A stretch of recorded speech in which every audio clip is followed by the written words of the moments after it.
आपण पाहू शकतो मालेगाव बॉम्बस्फोट प्रकरणातील सगळ्याच आरोपींची निर्दोष मुक्तता केल्यानंतर पुण्यातही जल्लोष साजरा करण्यात आला। 17 वर्षांनी हा निकाल लागला आणि त्यानंतर अनेक ठिकाणी जल्लोष साजरा करण्यात येतोय। फटाके फोडून पेढे भरवत हा आनंद उत्सव साजरा करण्यात येतोय।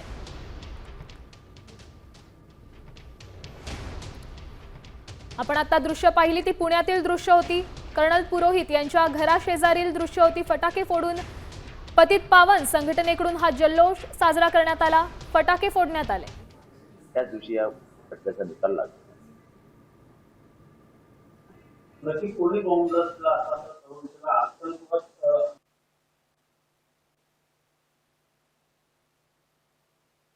जात पंथ रंग नसतो। आतंकवादी असतात। कुठल्याही जाती धर्माचा त्यांचा कधीही संबंध जोडू नये।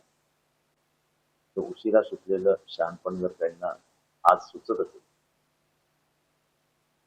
तर ठीक आहे, देर आहे दुरुस्त आहे।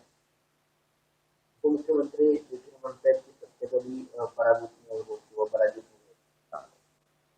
पार्लमेंटमध्ये गृहमंत्री म्हणत होते की तो आतंकवादी होऊ शकत नाही, कोर्टाने सिद्ध करून दाखवला आहे। आता आरोपींच्या वकिलांनी कोर्टासमोर वक्तव्य दिलं। कोर्टाने आम्ही अजूनही म्हणतो की हिंदू किंवा मुसलमान यांचा अतिरेकी कारवायांशी कधी संबंध नसते, एक मानसिक विकृती असते। त्याच्यामुळे आतंकवादाला धर्माचं नाव चिटकवणं योग्य नाही, आम्ही नेहमीच सांगतो। आता isakal.com आहे देशातील नंबर 1 ची मराठी न्यूज वेबसाईट। प्रत्येक अपडेटसाठी isakal.com ला नक्की भेट द्या।